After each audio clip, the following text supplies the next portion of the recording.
Welcome along, everyone, to today's MLI information session. I was going to say this evening, but that wouldn't be right because this is streaming globally.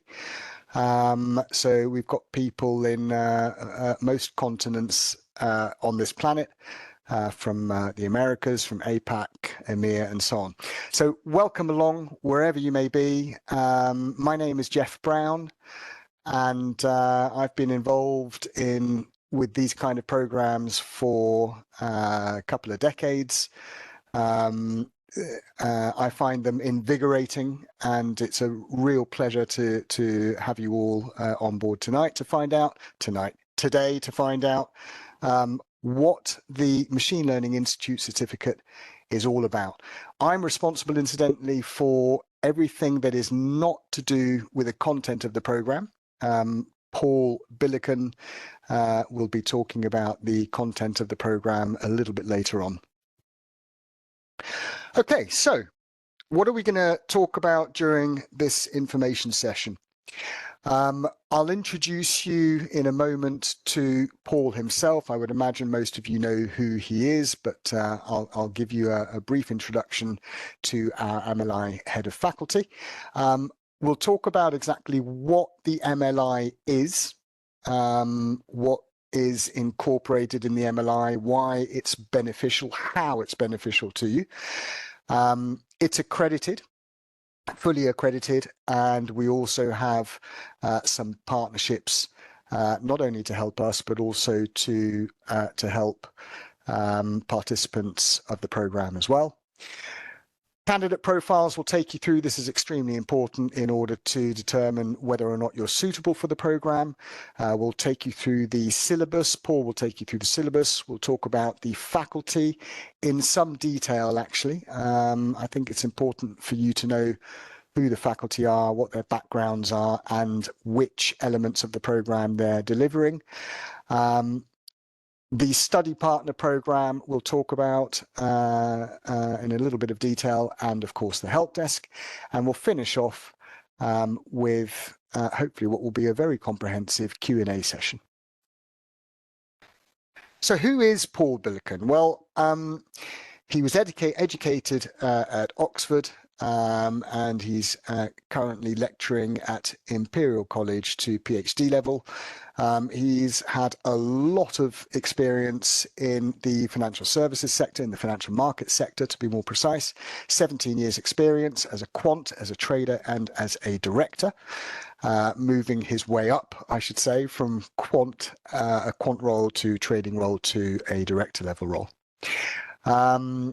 He is Professor / Lecturer of Maths for Computer Science at Imperial. He's also the founder of Thelesians, an amazing group. It's an AI company with literally thousands of LinkedIn followers.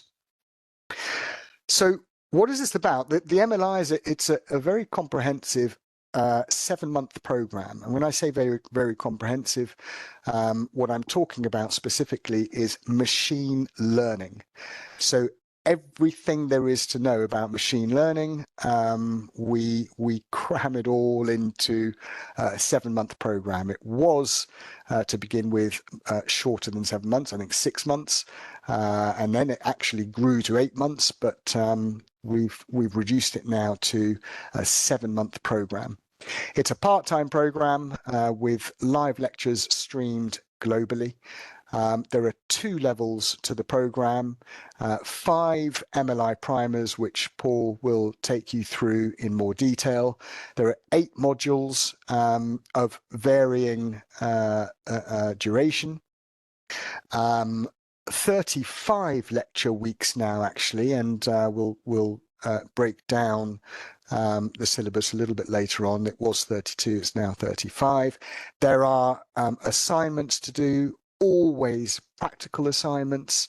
There's a final project to do, which is incredibly practical, a final exam, which can be taken from anywhere in the world. The faculty, I'll take you through in a lot more detail in a few slides' time. The candidates, I'll read this out because this is important. The candidates work with hands-on assignments designed to illustrate the algorithms studied and to experience firsthand the practical challenges involved in the design and successful implementation of machine learning models. The highly practical nature of the certificate allows employees to directly use their newly obtained knowledge in the workplace environment. That's a really good summation of what this program is about. What are the benefits to the program? Well, it's a professional qualification. This is really important. This is not a university program. There are theoretical elements to it, but this is a professional program which is designed to help you with the role that you're currently working in, or to help you get into the role that you want to work in. It's got an international brand, the MLI, and you'll soon see why in terms of the faculty as well as the syllabus of the program. And there is a very specific commitment to career development. 7-month program, we've covered this, lecture streamed live globally. The learning, of course, is of practical value. I'll take you through the lecturers in a second. They're a combination of practitioners and academics. Not one of the lecturers is solely an academic, which I'll explain very soon. The faculty is led by Paul. A lot of the faculty are literally world renowned. They are all specialists in machine learning. MLI alumni benefit from continual education, and once you're enrolled, you have access to all future MLI programs, not only the programs themselves, but also the supplementary lectures that take place. You'll have access to all of those as well. There is no additional charge, by the way, for accessing all future programs. So the syllabus is rejigged every 6 months. There's a full review of the syllabus every 6 months. We've got new elements of the syllabus coming in October as well, as a result of a recent review. So we're fully accredited, CPD certified, around about, I think, 300 hours. So that's fantastic for those of you who are working in roles where you need to do a certain amount of CPD hours during the course of the year. We've got partnerships with NTT Data, with NAG. I'm sure most of you will be familiar with the NAG library, which is incredibly useful. And of course, the Thalessians, which was founded by Paul, as well as 1 or 2 other colleagues of his on this program. So Paul heads up the faculty. We have faculty from institutions such as JP Morgan, Imperial, King's College, and Microsoft. Ivan Zdankin is his deputy. And these are some of the other faculty members. Now, what I'll do is I'll give you a breakdown of the faculty and their backgrounds, starting from module 1. Okay, so Claudio Albanese is very well known. He began his career, he studied at ETH Zurich. He has been a professor at the University of Toronto as well as Imperial. He founded, he's at his own company. He founded in 2006 called Global Valuation Limited, which is it's a software company for pricing and risk analytics.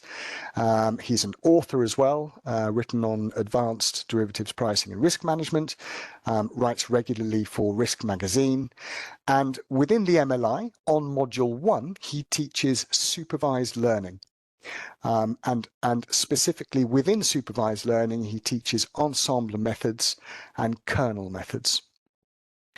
Ivan Zdankin used to be a trader at JP Morgan. He's now a director for systematic trading at Barclays. And he also teaches supervised learning in the first module. He then comes back into module 3 to teach unsupervised learning and alternative data. And within that topic area, he focuses on introduction and dimensionality reduction, as well as clustering algorithms. And then he comes back into module 5 to focus on reinforcement learning. We then have Matthew Dixon, who was Quant of the Year last year. Actually, he was voted Quant of the Year. He studied to PhD level at Imperial and did his postdoc at Stanford. His career spans Barclays, Bank for International Settlements, Lehman Brothers, which he left Lehman Brothers a few years before it collapsed. And he was also taught at the University of San Francisco. He is currently associate professor at the Illinois Institute of Technology. He focuses on blockchain and AI, and he is co-founder of a blockchain company called CFX Labs. What does he do on the MLI? He starts by teaching on module 1, supervised learning, and he focuses on Bayesian modeling. He then comes back into play in module 3, where he lectures on unsupervised learning and alternative data, with a particular focus on PCA and autoencoders. He then comes back into module 5 and teaches on reinforcement learning from market making and wealth management. Terry Benchevel, he studied at Berkeley, postdoc at Berkeley, also studied at Johns Hopkins. He's an author. He's a world-renowned expert on credit risk modeling. During his career, he worked at Chase Manhattan. He then spent 20 years as MD at Citi. And in the last 5 years, he's run his own business called Benchevel Scientific LLC, which focuses on a variety of things: financial education, asset management, systematic trading, and advanced model development. What does he do on the MLI? He delivers a number of lectures in module 2 on deep learning, focusing particularly on machine learning and the perceptron, backpropagation, optimization and regularization, and neural networks in banking and finance. The reason why I'm taking you through this, by the way, is just to give you an idea of the combination of both academia and their academics and practitioners. For the most part, they are practitioners now. But they have been involved in academia as well. And this also gives you an idea of their fields of expertise and how that ties into the individual modules on the program. Blanca Horvath, who most of you should know of, she was voted Rising Star in Quant Finance. She's a legitimate star in quant finance now. She's an incredible woman. She studied originally in Zurich. Her career has spanned AXA, JP Morgan, King's College, amongst a variety of other institutions. And currently she's a postdoc researcher and lecturer at Imperial. She's a research fellow at the Oxford Mann Institute of Quant Finance, and machine learning and AI professor at Oxford University. What does she do on the MLI? She teaches on module 2, deep learning volatility. And then she comes back a few modules later in module 7 to teach on natural language processing and generative deep learning, and delivers a data-driven market simulator for small data environments. That is not worth missing for the world. That's an incredible experience. Saeed Aman studied at Imperial. He's also an author. His most recent book is The Book of Alternative Data, a guide for investors, traders, and risk managers. His career has spanned Lehman Brothers, Morgan Stanley, Nomura. He's also taught at Queen Mary, University of London. And he co-founded the Thylesians with Paul. He founded Quay Macro, a company focused on understanding currency markets from a quantitative perspective. And he's more recently founded Turnleaf Analytics, which uses alternative data and machine learning to create inflation forecasts for emerging markets. What does he do on the MLI? He teaches on Module 3, unsupervised learning and alternative data. Brian Huge was Quant of the Year. His career has spanned over 20 years as chief analyst at Danske Markets. He's currently senior specialist quant at Saxo Bank. And on the MLI, he delivers, in Module 4, he delivers practitioner's approach to machine learning, focusing primarily on differential machine learning. And again, once I'm done, Paul will go in more detail on each of these modules. Antoine Savine studied at one of the Grandes Écoles de Paris. He got his PhD at the University of Copenhagen. He's also a writer. He co-authored Modern Computational Finance and Parallel Simulations with Leif Anderson, and more recently co-authored Modern Computational Finance, Scripting for Derivatives and XVA. He co-authored that with two-time Quant of the Year, Jesper Andreasen. During his career, it spanned over a decade as global head of quant research at BNP Paribas, followed by a decade as chief quant analyst at Danske Bank. This year, he joined Hudson River Trading as head of macro analytics. And along with Brian Huge, he teaches on Module 4, co-lectures with Brian, practitioner's approach to machine learning, focusing primarily on differential machine learning. Francesca Lazzeri, phenomenal human being, as well as phenomenal lecturer. Her career has spanned Columbia and MIT and Harvard. And in the last 9 years, she's worked at Microsoft as the principal data and machine learning scientist director. She leads a substantial team of machine learning engineers and data scientists building end-to-end machine learning solutions to optimize the Microsoft customer experience. She's also an author. She's written books on time series forecasting, and there's a book that's going to be released later this year that she's co-authored, if I remember correctly, on machine learning governance. Which is going to become an extremely important topic area if it isn't already. What does she do on the MLI? She teaches the vast majority of Module 6. She does lectures on time series, including a practical lab session, which is genuinely one of the highlights of the program. It's amazing. And all of her lectures have been designed hand in hand with Paul Billiken. David Foster studied at the University of Cambridge. He's also an author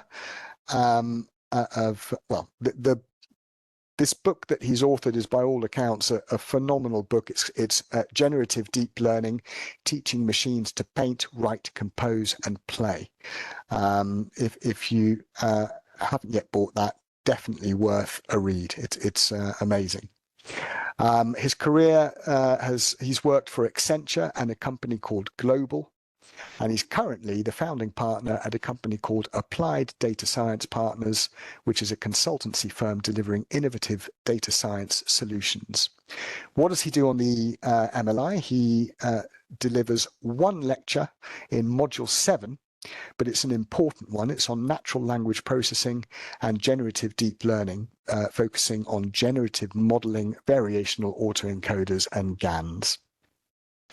And then finally, we've got Jacques Jacquier, who studied at Imperial to PhD level. His career spans Société Générale, AXA Investment Managers, and Lloyds Banking Group. He's actually currently senior quant consultant at Lloyds Banking Group. He's also a research fellow at the Alan Turing Institute, and he's director of the MSc in Maths and Finance at Imperial. On the MLI, he delivers all of Module 8, which is the final module. So all the quantum machine learning lectures is what Jacques Jacquier delivers. Those are the majority of the faculty members. I should add that we're also in discussions with Bloomberg to deliver Chat GPT as well. So that if this happens, which there's no reason why it shouldn't, that should be an amazing addition to the syllabus. Okay, the global profile of MLI students, well, it is a global profile. There are students from all over the world, and it's a very strong community all over the world as well. 80% of students are distance learning or reside outside of the UK.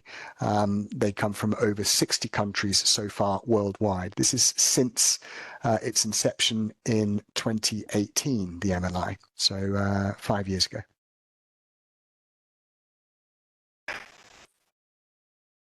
Right, candidate profiles. So this is obviously really important. It's important that you have the right profile. And I'll read these out directly because I do think it's important that you fit into one of these profiles. The professional profiles: quantitative analyst, IT, quantitative trading, insurance, model validation, risk management, equity traders, high frequency traders. So if you fit into one of those professional profiles, then you should be suitable for the MLI program. Academic profiles: computing, mathematics, physics, banking and finance, and engineering. And what I would suggest is that if you don't, if you feel you don't fit into one of those profiles, then get in touch with me if you're thinking about enrolling onto the program, because it may not be suitable for you. These are some of the employers who send their employees onto this program. There are obviously a lot more besides, but these are the ones that we could fit onto this slide. So what is the journey? Well, it starts today with this information session where we're going to be discussing the details of the program more specifically. This session is also being recorded. So if you need to jog your memory about any aspects of this program, then you can watch the recording at any time. You then, if you decide you want to enroll into the program, you apply. And then the admissions team, it takes up to 3 days for them to revert back with a response. Usually it happens quicker than 3 days. And then if you're admitted onto the program, you then begin by studying the MLI primers, which Paul will take you through in a second. You receive a full set of course materials and textbooks before the start of the program, and then you start the program from the beginning of Module 1. The lectures, they're streamed globally. There is a forum which is very active, and it's extremely important because if there are any concepts that you don't understand, you can ask questions on the forum. The chances are you'll get answers from your colleagues studying this program from around the world, and that can prompt a really a discussion. But you also have the faculty members who respond very promptly. So it's a great community, this forum. It's a really good way of learning more about the topic areas that are being taught. There's an online test at the end of each module, and then there's a final unseen written exam at the end of Module 8. And there's a final project, and you choose what project you want to do. And our recommendation is that you choose what project you want to do as close to the beginning of the program as possible, so that whilst you're studying the program, you can tie in what you're learning to the project, and it'll make your project incredibly enjoyable when you actually begin work on it. Okay, that's all from me until a little bit later, and I'll hand you over now to the inimitable Paul Billiken. Thank you very much, Jeff. So I think that, so before we go into the detail of the program, I should probably say that, I did make this comment on the chat that when we started the program a number of years ago, we were focused on teaching ML, which is basically just a set of algorithms that, that are fairly sophisticated numerical algorithms, computational algorithms. We weren't really sure whether AI existed at the time. Many of us were working in AI at the time, and now it is pretty clear that AI exists. With the emergence of ChatGPT, it's pretty clear that AI actually does exist. Now, is it a good thing? Is it a bad thing? Well, if you look at ChatGPT 4, it can replace a lot of jobs, right? Including a lot of jobs in finance. So if you look at what it can do, I mean, realistically, it can write code for you. It can verify financial contracts. It can come up with new financial contracts. It can come up with algorithms. It can do a lot of things. So my message to you, right, basically, is that the financial landscape, given that, again, that you can just use ChatGPT to generate production quality code, so to verify, you can even verify regulatory contracts and so on. My message to you is that financial markets, as we know them, are probably going to exist, for the next couple of months. I wouldn't even say years, but I mean, for the next couple of months until, things will begin to change quite radically. So in the optimistic scenario that we're not destroyed by the nuclear war and that we're not destroyed by AGI, artificial general intelligence, if we kind of look at what's happening in the AI landscape, a lot of jobs will become obsolete, right? Many jobs will become obsolete. There is an interesting article on on Forbes, which is basically talking about what's going on. I mean, this is not something that I'm kind of inventing. You can find this in the literature, but again, so we've moved on from that. That article was in February, but basically now a lot of the work will be focused on understanding AI, on setting tasks for AI, perhaps improving AI. Okay, so a lot of the work will be focused around AI. So it's very, very unlikely that your current job will exist in its shape and form, for the next year. So you will actually have to learn AI. So it's not really optional anymore. Okay, so this is why I actually don't see any option nowadays. If you want to excel in your careers, how you can do that without deeply understanding how AI works, without being able to work on AI-related projects. So this is very, very big in finance. It's big in other fields, but certainly finance is very deeply affected by all these changes. And so this is why this program is so important.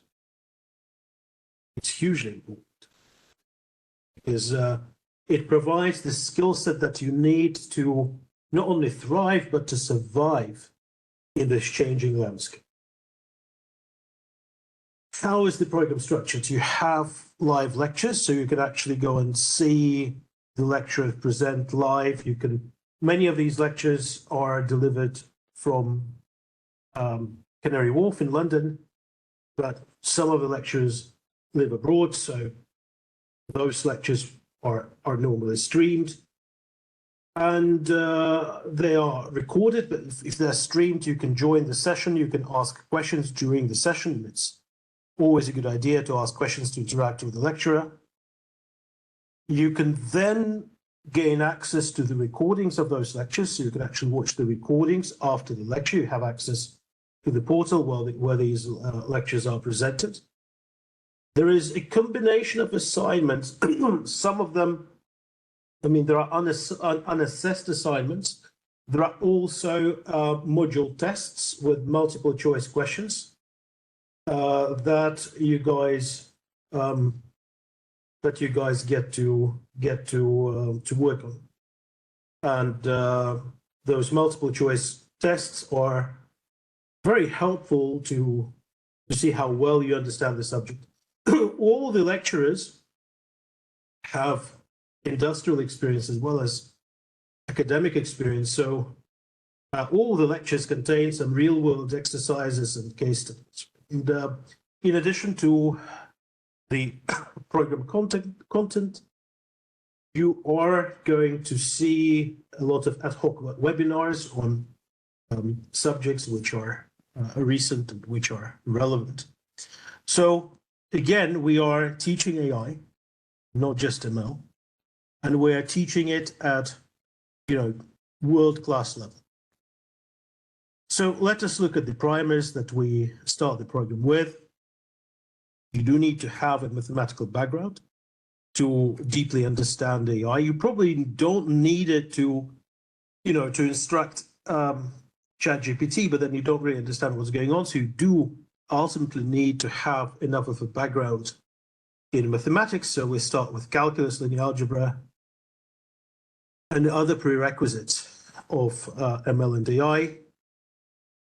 There is another primer, so I think it's a full-day primer, right? So it's a full-day primer that you guys get to attend.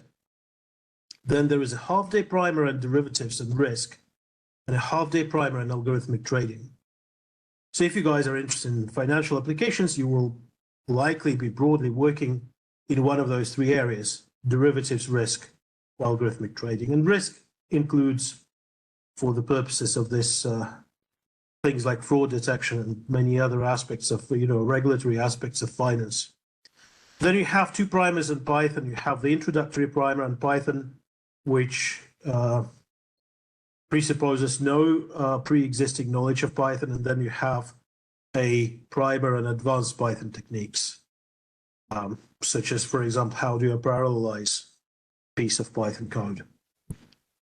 Then we go into the actual modules, the actual content of the course. So the first module, it's going to be focused on linear regression, regularization, ensemble methods, kernel methods, introduction to Bayesian modeling. So basically, this is the classical supervised learning that you encounter when you start delving into the subject, into ML and AI. Then you have deep learning, which is basically neural networks. There are 4 lectures on neural networks, so we cover neural networks in depth, pun intended. And you then also get to see how neural networks are used in finance. So in particular, you get to see how they're used to price financial products, so how they're used to price derivatives products, such as this lecture on deep learning volatility. You then go into unsupervised learning and alternative data. Both are very important. Alternative data is about how you can process, for example, satellite images, SAR type data, right? How you can process social media data, right? How can you make sense of that? How can you make sense of sentiment in social media? So that's the next module, unsupervised learning and alternative data. And then we have practitioner's approach. Okay, how do you scale it up? How do you run it on, serious kind of industry-grade infrastructure? How do you use GPU cards? That's the kind of stuff that you cover in this module 4, practitioner's approach to machine learning. There is also this interesting lecture on differential machine learning, which is quite a quite an advanced set of techniques recently developed within within machine learning. Then we have reinforcement learning, very popular in recent years, ever since the machine outplayed a human at the game of Go. Reinforcement learning has been very, very popular, and a number of people have contributed to, to literature in reinforcement learning. And here we see not only an introduction to reinforcement learning, we also see how to apply reinforcement learning in finance. So that's what we see in this module 5. Time series, most of the data in finance comes in the form of time series. There are classical methods for dealing with time series, such as the ARIMA framework, GARCH, and so on. Classical econometrics and time series analysis, and then there are transformers and things like that that are being applied to time series. So this is something that is considered in this module 6. Right, still, even though we have looked at alternative data, most of the data in finance comes in the form of time series. NLP and generative AI, I mean, this is where, all your LLMs, all the GPT-3 stuff comes in, GPT-4, GPT-5, until, humanity gets annihilated, I don't know, GPT-6 or something, I don't know. So this is where you learn this, how to deal with text, how to use generative AI. How can you generate numerous samples of data? How do you generate this data in small data environments? Lots of things that you can do with AI in this context. So probably, the most topical module nowadays, given what's happening in AI, is going to be module 7. And then we also look into the future. We look at quantum machine learning. So we introduce quantum computing, we look at variational circuits, and we understand how the kernel method approach can be used to reason about quantum machine learning, and then we'll see if quantum machine learning can help achieve potential quantum advantages. Are you guys excited by this content? Are you guys excited?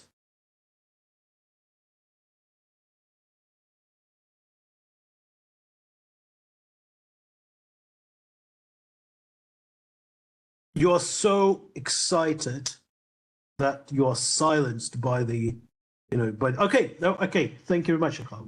Okay, so I think this is the best professional program on the market.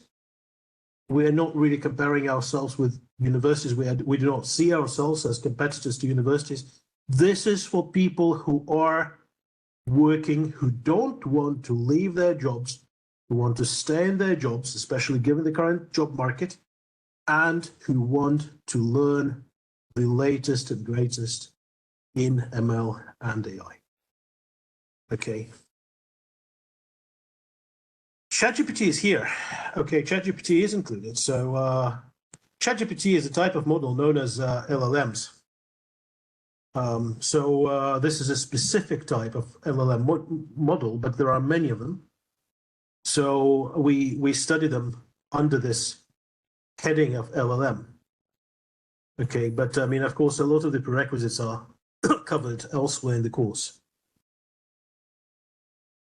So any other questions right now? Any other questions on the content? I think I've answered Swati's question. And over to Jeff, because I think I've done my bit on the content. Very much. Can you hear me? I hope you can hear me. Yes, yes, we can. Yeah, so with regards to ChatGPT, it is being taught on the program, but what we're looking to do with Bloomberg is have one or two experts from Bloomberg come in to teach this course at a deeper level. So that's effectively what we're looking to do, but it is being taught already. So I hope that answers your question. Okay, so Paul, there's a question that's come through from Ahmed. You touched on using high-end computing. How do you deal with this practicality? Yes, so I think there are several components to that. That's using relevant computational methods, using computational paradigms such as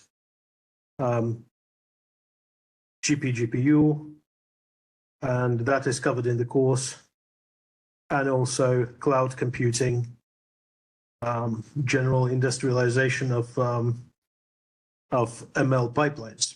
Okay, so these are all the aspects that are covered in the module on the practice of machine learning. Module 5, if I'm not mistaken. Do you provide cloud computing resources? Currently, we don't.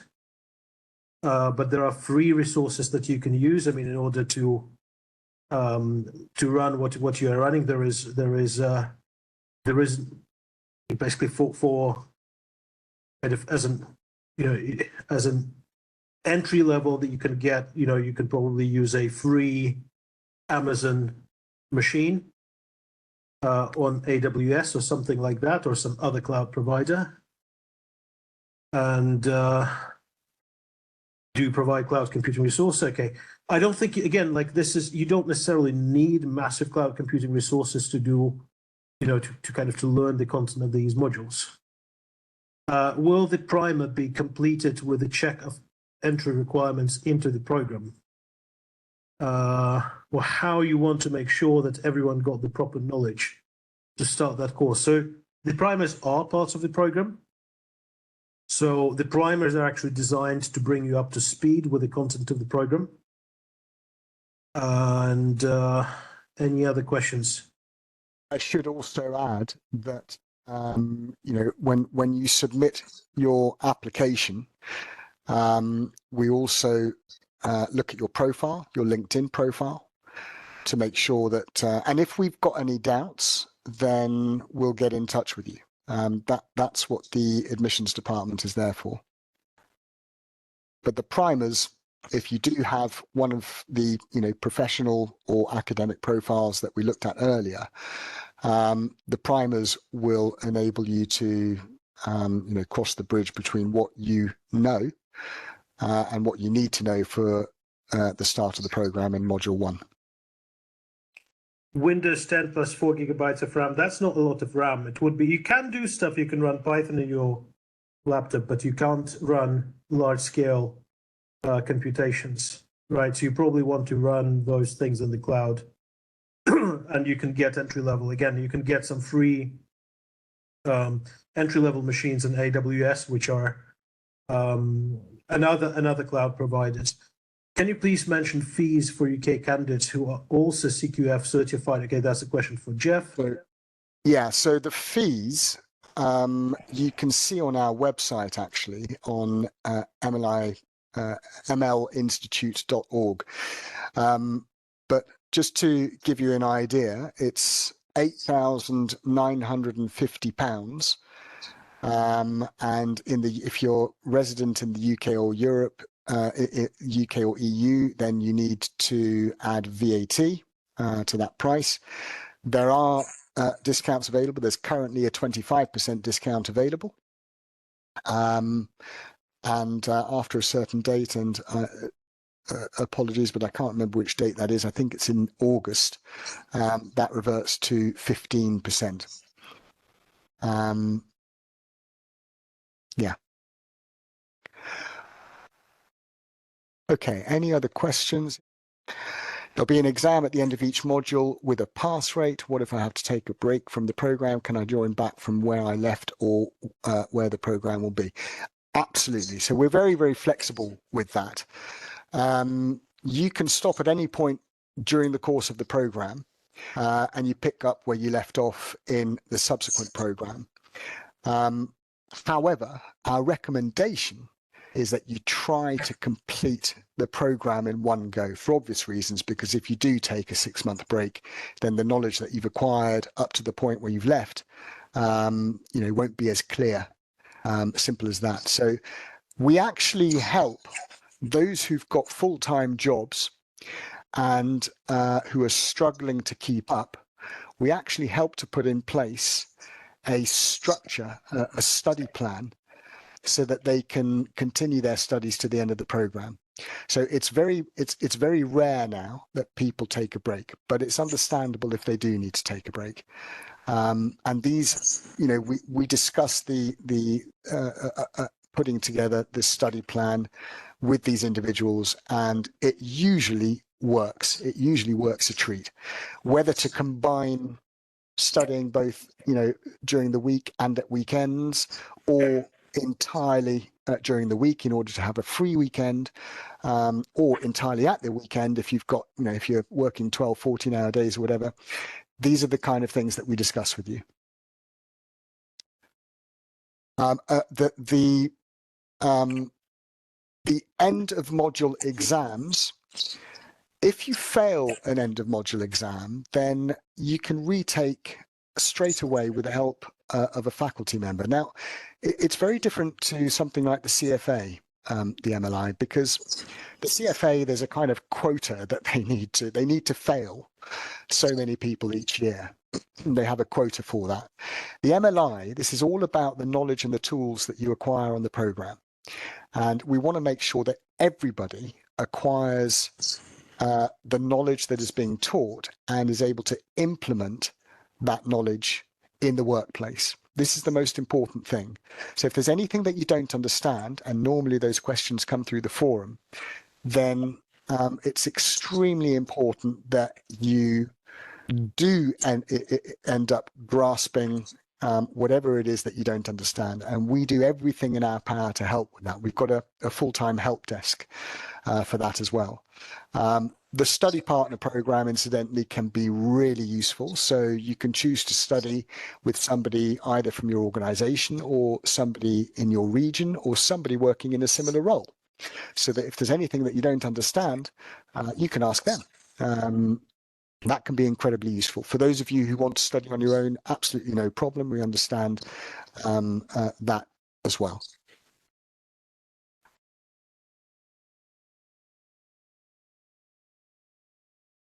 What is the time span for coursework?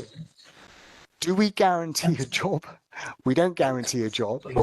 We do help you to find a job, and I'll come to that in the next slide.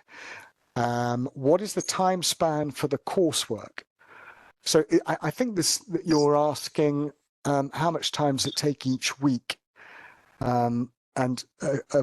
Correct me if I'm wrong. So this varies enormously from one individual to another, but I would say on average between 10 and 12 hours a week, which includes lecture time. And what we tend to recommend is that you're going to be doing this program once. Okay, you're not going to be repeating this program once you've done it. So it is a massive opportunity to really delve deep into this topic area. And so like anything, what we recommend is putting as much time as possible into it as you can. You know, you've got family lives, you've got probably very heavy work schedules. This should be a lot of fun, this program. And the more you get into it, the more practical it becomes. So our recommendation is just to spend as much time as possible, because after these 7 months are up, you'll be looking back and you'll have hopefully an enormous amount of knowledge, an enormous amount of know-how in terms of applying that knowledge. So just spend as much time as you possibly can.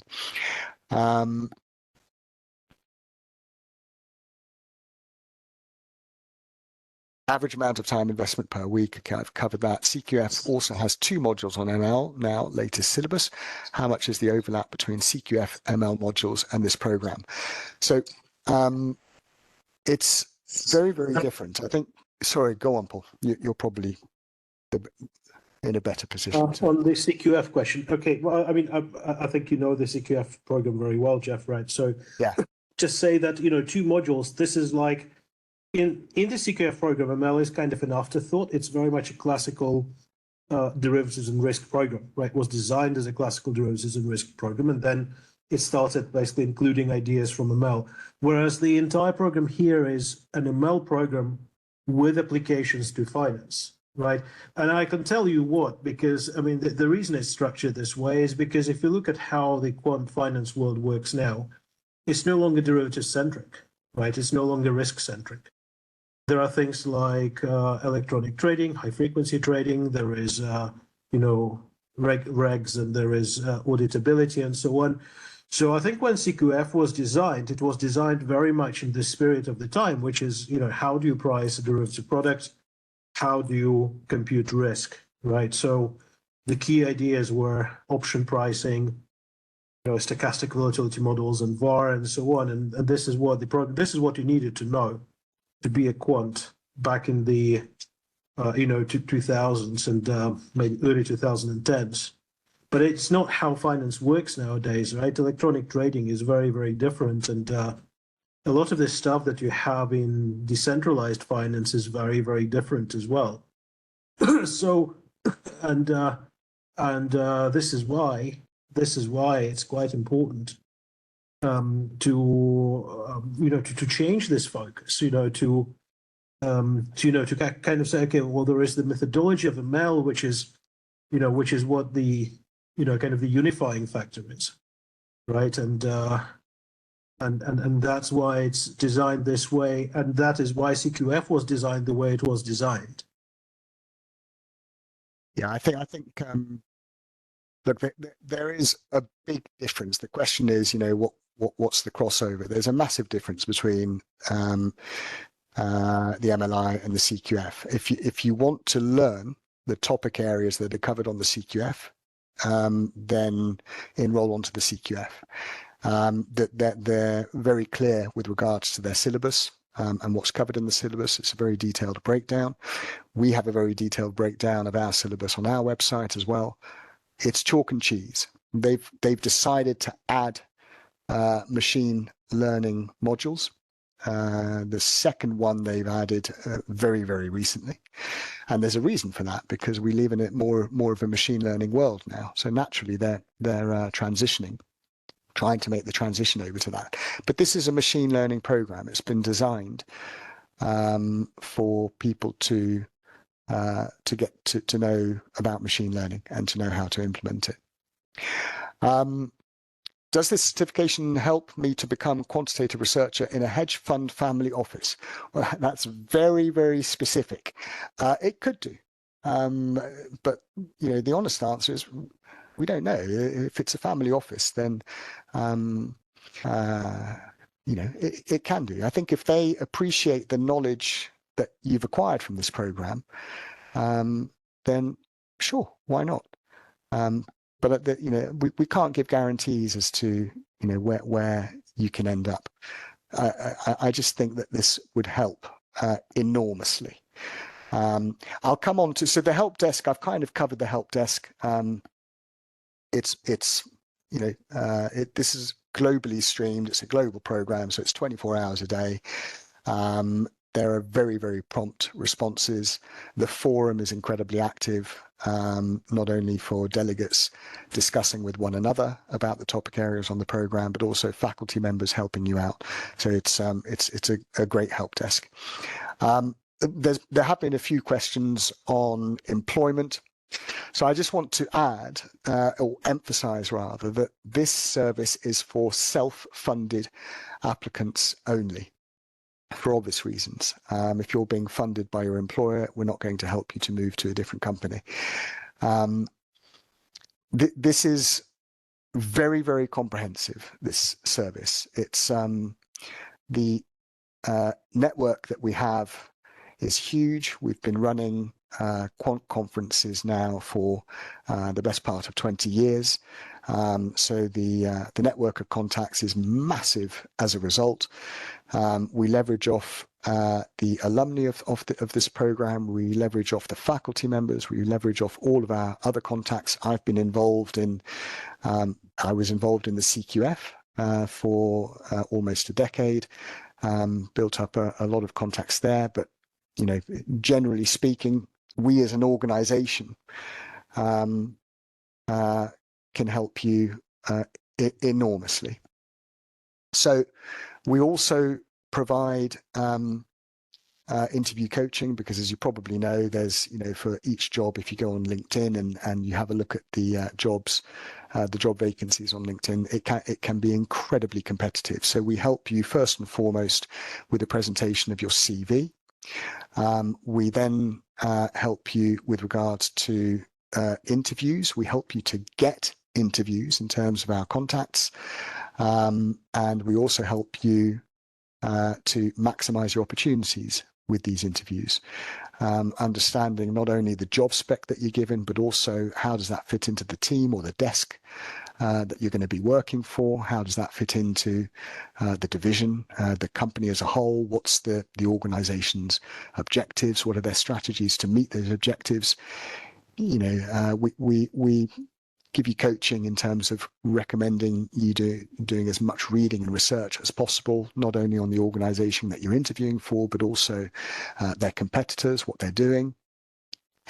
And the main thing about this is that on this program, the knowledge that you will acquire is vast. If you think about it, if you're being interviewed, let's say by the global head of machine learning at a big bank, they're focused on that bank and their processes. They're focused on their processes, which are very different from the processes of another bank.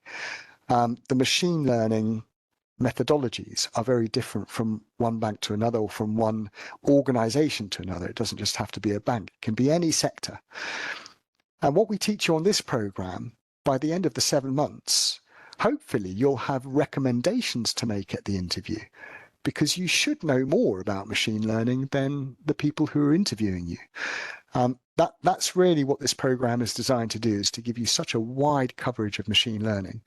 And that should really help you at the interviews themselves. Okay. What other questions have popped up? Okay, so I think they're mostly quant questions. I appreciate that some people may have a hard stop, so I'll just go through them very, very quickly. So does this certification help me become, okay, I think Jeff has answered that one. Alpha strategy generation is hard. It is hard.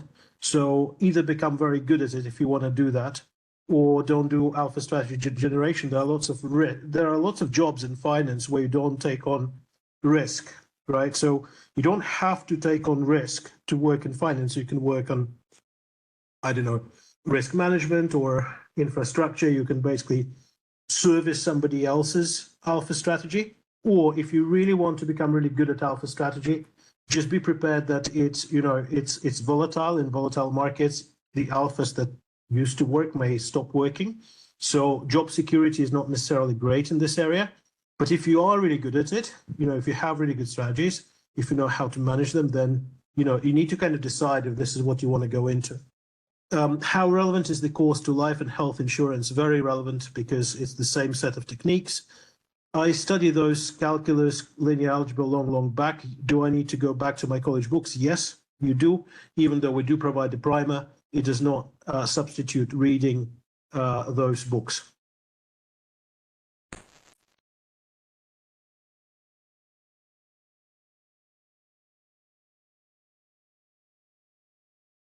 Other questions?